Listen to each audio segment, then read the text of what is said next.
أعوذ بالله من الشيطان الرجيم. بسم الله الرحمن الرحيم. الحمد لله رب العالمين، باعث الأنبياء والمرسلين، بارئ الخلائق أجمعين، ثم الصلاة والسلام على أفضل الخلق محمد وآله الطيبين الطاهرين.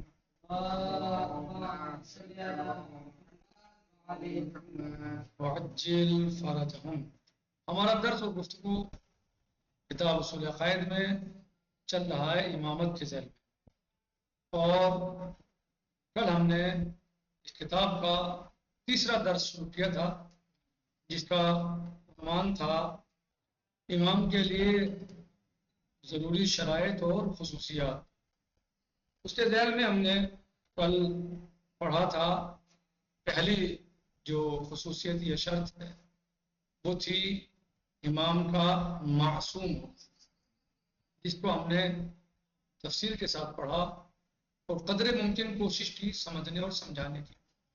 آج ہم دوسری شرط جو ہے یا دوسری خصوصیت جو مجسمہ علم، یعنی امام کا مجسمہ علم ہو۔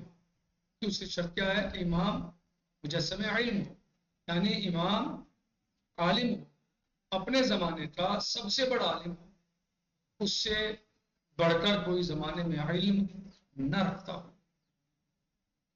جاہل امام نہیں بن سکتا بلکہ عالم ہونا شرط ہے امام کے لیے، اور اپنے زمانے کا سب سے زیادہ بڑا عالم ہو، یعنی اس سے بڑھ کے کوئی زمانے میں عالم نہ ہو۔ کہہ رہے ہیں کہ مجسمہ علم ہونا، پیغمبر کی طرح امام بھی تمام انسانوں کے ہر قسم کے علمی مسائل کے لیے مرجع و پناہ گاہ ہوتا ہے۔ جس طریقے سے نبی تمام انسانوں کے لیے علمی مسائل کے اعتبار سے کیا ہوتے ہیں؟ مرجع ہوتے ہیں، پناہ گاہ ہوتے ہیں، لوگ انہیں طرف مراجعہ کرتے ہیں، صحیح ہے، وہیں جا کے اپنے مسائل کو دریافت کرتے ہیں۔ تو امام بھی جو نبی کا خلیفہ ہوتا ہے، خلیفہ نبی ہوتا ہے، تو وہ بھی اسی طرح علم کے اعتبار سے مرجع ہوتا ہے، یعنی تمام دنیا کے لوگ انسان صحیح اس کی طرف رجوع کرتے ہیں اور اس سے معلوم صحیح اسے تمام اصول و فروع دین، قرآن کریم کے ظاہر و باطنی علم اور سنت پیغمبر نیز اسلام سے مربوط تمام مسائل سے مکمل طور پر آگاہ ہونا چاہیے۔ امام کے لیے کیا ضروری ہے؟ تمام مسائل سے آگاہ ہو، قرآن کے ظاہر و باطن کو جانتا ہو، سنت پیغمبر سے بھی واقف ہو، اور جو مسائل اسلام سے مربوط ہیں ان کا اسے مکمل علم ہو، اسے پتہ ہو اس کے بارے میں، کیونکہ وہ نہ صرف شریعت کا محافظ و نگہبان ہے بلکہ انسانوں کا رہبر و پیشوا بھی ہے۔ یعنی وہ صرف شریعت کا نگہبان نہیں ہے، محافظ امام جو ہے صرف شریعت کا محافظ و پیشوا نہیں ہوتا بلکہ انسانوں کا رہبر و پیشوا ہوتا ہے۔ یعنی شریعت کا محافظ و نگہبان نہیں ہوتا صرف وہ، بلکہ انسانوں کا رہبر و پیشوا بھی ہوتا ہے۔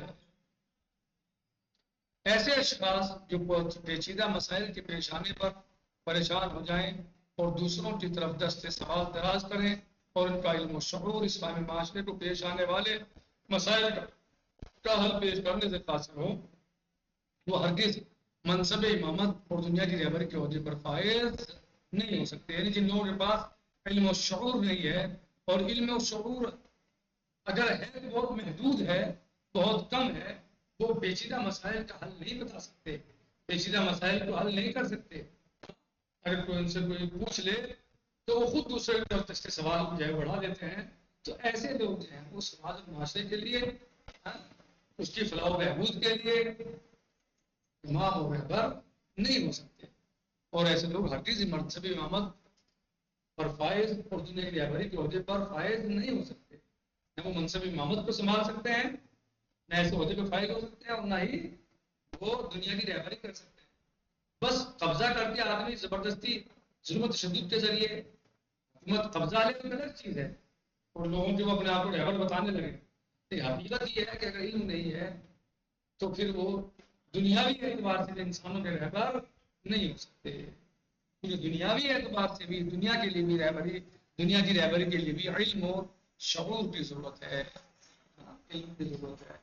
لہٰذا جو لوگ علم نہیں رکھتے ان کو یہ حق نہیں ہے کہ وہ دنیا کی بھی رہبری کریں.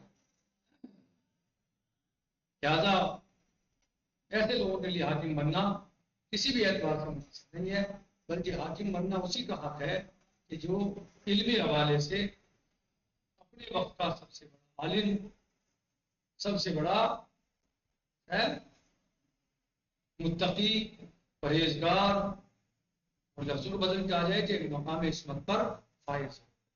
کیونکہ یہ شخص غلطی نہیں کرے گا، علم اس کے پاس بھرپور ہے، اپنے وقت کا سب سے بڑا عالم ہے اور غلطی کا اس کے امکان نہیں ہے، تو لہذا امت کو آگے لے جائے گا، کمال کی طرف لے جائے گا، امت کو گمراہ نہیں کرے گا. لیکن جہاں نہ علم ہو نہ عصمت ہو تو ان لوگوں سے آپ کیسے توقع کر سکتے ہیں وہ امت کو جو ہے کمال کی طرف لے جائیں گے یا امت کو روحانی تکامل کرا دیں گے، جو امت کو منزل کمال پہ پہنچا دیں گے. ناممکن ہے. لہٰذا وہ لوگ کہ جو اس مسئلے میں امامت کے مسئلے میں عصمت اور علم کے قائل نہیں ہے، اگر کوئی ایسے لوگ ہیں تو انہیں اپنی اصلاح کر دینی چاہیے اور سوچنا چاہیے، غور کرنا چاہیے. ان کے لیے اس بات سوچنی چاہیے کہ واقعاً کیا علم جو ہے وہ اس کی ضرورت ہے، حتی دنیاوی قیادت کے لیے، چاہے کہ اخروی قیادت کسی جاہل کے ہاتھ میں دے دیں. ہاں، کہ دنیاوی قیادت کے لیے بھی علم اور شعور کی ضرورت ہے. لہذا ممکن نہیں ہے کہ ایک انسان اپنے آپ کو امام کہے یا حتی دنیا کا رہبر کہے، لیڈر کہے، اور اس کے پاس علم نہ ہو اور وہ گنہگار ہو، مجرم ہو، خود جرائم کو انجام دیتا ہو. جو خود جرائم کو انجام دے رہا ہے، جو خود مجرم ہے، وہ سماج کو جو ہے جرائم سے کیسے بچائے گا یا کیسے سماج کو جرائم سے روک سکتا ہے؟ ہاں، اور اس کے بعد میں کیسے اثر ہوگا؟ لہذا رہبر کے لیے متقی، پرہیزگار، ہاں، اور معصوم ہونا ضروری. بالخصوص وہ رہبر کہ جو اپنے آپ کو خلیفہ رسول کہتا، جو کہتا ہو میں رسول کا خلیفہ ہوں، اس کے لیے ضروری ہے کہ وہ معصوم بھی ہو اور عالم بھی ہو. کیونکہ رسول معصوم تھے، رسول گناہ نہیں کرتے تھے صلی اللہ علیہ وسلم. ہاں، وہ مقامی عصمت الفائز تھے، وہ کبھی گناہ کے بارے میں سوچتے بھی نہیں تھے. تو جو ان کی جگہ پر ہو، خلیفہ کا مطلب کیا ہے؟ یہ تو مطلب ہے خلیفہ کہ رسول اللہ صلی اللہ علیہ وسلم کی جگہ پر آنے والا، ان کے نائب، ان کا نائب. تو جو ان کا نائب ہے، ان کا خلیفہ ہے، اس کو بھی عالم اور معصوم ہونا ضروری ہے. کیونکہ مجرم اور گنہگار کبھی دوسروں کو گناہوں جرم سے نہیں روک سکتا. لہٰذا اگر امت سے جرائم ختم کرنے ہیں اور امت کو جو ہے وہ گناہوں سے بچانی ہے، امت کو جو ہے وہ ظلم و تشدد سے محفوظ رکھنی ہے، تو چاہیے جو حاکم ہو امت کا، جو رہبر ہو، بالخصوص نبی کا خلیفہ کرتا ہو، اس کے لیے معصوم ہونا ضروری ہے. لہٰذا مذہب اہل بیت علیہ السلام کا، شیعہ اثنا عشری کا عقیدہ یہی ہے کہ نبی کا جو خلیفہ ہوتا ہے، جانشین ہوتا ہے، وہ عالم بھی ہوتا ہے، معصوم بھی ہوتا ہے. جس طریقے سے نبی انسانوں کو منزل کمال تک لے جاتے ہیں، اسی طریقے سے امام بھی انسانوں کو منزل کمال تک لے جاتے ہیں. ان کے دین کی، شریعت کی حفاظت کرتے ہیں، اللہ کے دین کی اور ان کی شریعت کی حفاظت کرتے ہیں، اور امت کو ترقی اور بلندی کے طرف لے جاتے ہیں. لہذا جو شخص خود گنہگار ہے، خود گناہ کرتا ہے، وہ امت کو گناہوں سے لے جاتا ہے. جو خود جو ہے وہ لوگوں کے حق غصب کرتا ہو، وہ لوگوں کو جو ہے غصب کرنے سے کیسے روک سکتا ہے؟ جو خود غاصب ہو نہیں روک سکتا. جو اتنا بڑا جرم انجام دے چکا ہو، جو خود لوگوں کے حقوق کھاتا ہو، وہ دوسروں کو حق کھانے سے کیسے روکتا ہو؟ جب دوسروں کو حق کھانے سے نہیں روک سکتا تو سماج میں فساد ہوگا، سماج میں مشاکل پیدا ہوں گی، سماج میں قتل و غارت ہوگی، سماج میں جھگڑا ہوگا، سماج میں حقوق سے محروم ہو جائیں گے. تو لہٰذا ایسے انسان کو خلیفہ کہنے کا حق نہیں ہے جو اپنے بارے میں یہ نہ جانتا ہو جو معصوم ہے نہیں ہے، اس سے غلطی ہوتی ہے. جو جانتا ہو اس سے غلطی ہوتی ہے، خطا ہوتی ہے، اسے خلیفہ کہنے کا حق نہیں ہے، نہ اسے خلیفہ ماننے کی ضرورت ہے. کیونکہ خلیفہ رسول وہی ہے جو معصوم ہو، کیونکہ وہ سماج کا ذمہ دار ہے. تو حتیٰ کہ وہ یہ بھی سمجھتا ہے کہ دنیا کا حاکم ہے صرف، تو بھی صحیح نہیں ہے. کیونکہ دنیا کا حاکم اگر ہے تو بتائیے دنیا کو گناہوں سے کیسے روکے گا؟ وہ دوسروں کو حق کھانے سے کیسے روکے گا اگر خود غاصب ہے؟ اگر خود جو ہے وہ مثلاً جو ہے وہ مجرم ہے تو اس کو جرائم سے کیسے روک سکتا ہے؟ اور وہ کیسے لوگ اس کی بات کو مان لیں گے؟ یعنی غاصب ہے یا جھوٹا ہے یا مکار ہے یا قاتل ہے، تو جو اس طرح کا خود انسان ہے وہ کیسے روک سکتا ہے قتل و غارت سے؟ یا خود چور ہے، اگر کوئی چور رہبر بن جائے، فرض کرو میں ایک مثال دے رہا ہوں، انسان دنیا کا رہبر بنتا ہے، مثلا لیڈر بنتا ہے، وہ خود چور ہے، کیا لوگوں کی دنیا سے چوریاں ختم کرے گا جو خود چوری کر رہا ہے؟ تو یہی مسئلہ جو ہے وہ خلافت کے لیے بھی ہے کہ اگر کوئی خلافت کی ذمہ داری کا یہ عہدہ سنبھالنا، یہ ذمہ داری سنبھالنا چاہتا ہے تو اسے معصوم ہونا چاہیے، مقام اس وقت فائز ہونا چاہیے، تاکہ وہ خود غلطی نہ کرے اور پبلک کو بھی غلطی سے روک سکے۔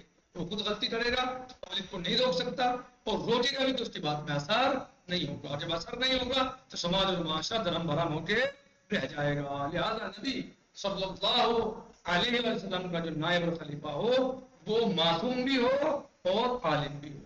مختصر یہ کہ امام کے لیے ضروری ہے کہ احکام الہی کا لوگوں میں سب سے زیادہ آگاہ اور دانا ہو، تاکہ پیغمبر صلی اللہ علیہ وسلم کی رحلت سے پیدا ہونے والے علمی خلا کو فوراً بلا فاصلہ پور کر سکے، اور اسلام کی صحیح راہ کو جو ہر طرح کے انحرافات سے پاک ہو، صفات و دوام دے سکے۔ لہذا اس کا خود عالم ہونا ضروری ہے۔ اس سے خود علم نہیں ہے، وہ خود پڑھا لکھا نہیں ہے، خود اس کے پاس علم نہیں ہے تو وہ دوسروں ہو جائے گا۔ ہاں، تو خود گناہ سے نہیں بچتا، وہ خود غلطی اور خطا انجام دیتا ہے، گناہوں کا ارتکاب کرتا ہے، عصیان کا معاشرے سے کرتا ہے، عصیان کا ارتکاب عصیان کرتا ہے، تو کیا لوگوں کو جو ہے گناہوں سے اور عصیان سے اور طغیان سے روکے؟ یہ خود طاغی ہو، یہ خود جو ہے وہ طاغوت ہو، ہاں تو کیسے روک سکتا ہے؟ نہیں روک سکتا۔ لہذا امام کا معصوم ہونا بھی ضروری ہے اور عالم ہونا بھی، اپنے وقت کا سب سے بڑا عالم، ہاں سب سے بڑا عالم ہونا ضروری ہے۔ تیسری جو شرط اور صفت بتائی جا رہی ہے، کہہ رہے ہیں کہ شجاعت، امام کے لیے، خلیفہ رسول کے لیے شجاعت بھی ضروری ہے، اس کا شجاع ہونا ضروری ہے کہ وہ دنیا کا اشجع ترین انسان ہو۔ کیا؟ اشجع ترین، سب سے بڑا شجاع، سب سے بڑا بہادر ہونا چاہیے، ضروری ہے۔ بزدل نہ ہو، ڈرپوک نہ ہو کہ امت کو جو ہے وہ یہ بیچ نہیں کھڑا ہو کر دیجیے ڈر کے مارے اپنے کہ میں نہ مارا جاؤں، کہ امت کا بیڑا غرق نہ کر دے۔ وہ بزدل ہوگا کیا کرے گا؟ امت کو ڈبوتے گا اپنی جان کی وجہ سے کہ مجھے تو اپنی جان بچانی ہے بھیا، مجھے کیا لینا ہے لوگوں سے۔ ہاں، یہ ڈر جائے گا، صحیح فیصلہ نہیں لے پائے گا، صحیح جو حکم الہی ہے اس کو نافذ نہیں کر پائے گا۔ لہٰذا امام کا سب سے بڑا اپنے وقت کا بہادر ہونا ضروری ہے۔ امام کے لیے ضروری ہے کہ وہ اسلامی معاشرے کا شجاع ترین انسان ہو، کیونکہ شجاعت کے بغیر صحیح رہبری ممکن، وہ صحیح فیصلے نہیں لے سکتا، ہاں وہ ضرورت مندانہ فیصلے نہیں لے سکتا۔ ڈرا بیٹھا ہے، بزدل ہے، کیا فیصلے لے گا؟ ڈرا ہوا ہے، گھبرایا ہوا ہے تو کیا فیصلے لے گا؟ ہاں، تو کہیں بھی امت کو ڈبو سکتا ہے۔ یہ شجاعت انتہائی سخت و ناگوار حالات سے مقابلے کے لیے اور طاقتور، سرکش اور ظالم سے مقابلے کے لیے، اندرونی اور بیرونی دشمنوں سے مقابلے کے لیے ضروری ہے کہ وہ اپنے وقت کا اشجاع ترین انسان، شجاع ترین انسان ہو، ہاں اپنے وقت کا شجاع ترین انسان ہو۔ یعنی اب تک ہم نے کیا پڑھا؟ ویسے امامت میں جو شرائط ہیں اور صفات ہیں امام کے، سب سے پہلے یہ کہ معصوم ہو، وہ عالم ہو، تیسرے شجاع ہو، کیونکہ بزدل امت کو کہیں بھی ڈبو دے گا۔ لہٰذا امام کا شجاع اور بہادر ہونا بے حد ضروری ہے۔ آج ہم اپنی گفتگو یہیں پر روکتے ہیں، کل انشاءاللہ امام کا پرہیزگاری و تقوی الہی، یہ انشاءاللہ ہم باقی اس میں کل آگے کل پڑھیں گے۔ الحمدللہ رب العالمین، وصلی اللہ علیہ سیدنا و نبینا محمد وآلہ الطیبین الطاہرین۔ صلی اللہ محمد وقال محمد وقال السلام علیکم ورحمۃ اللہ تعالی وبرکاتہ۔ فی امان اللہ، خدا حافظ۔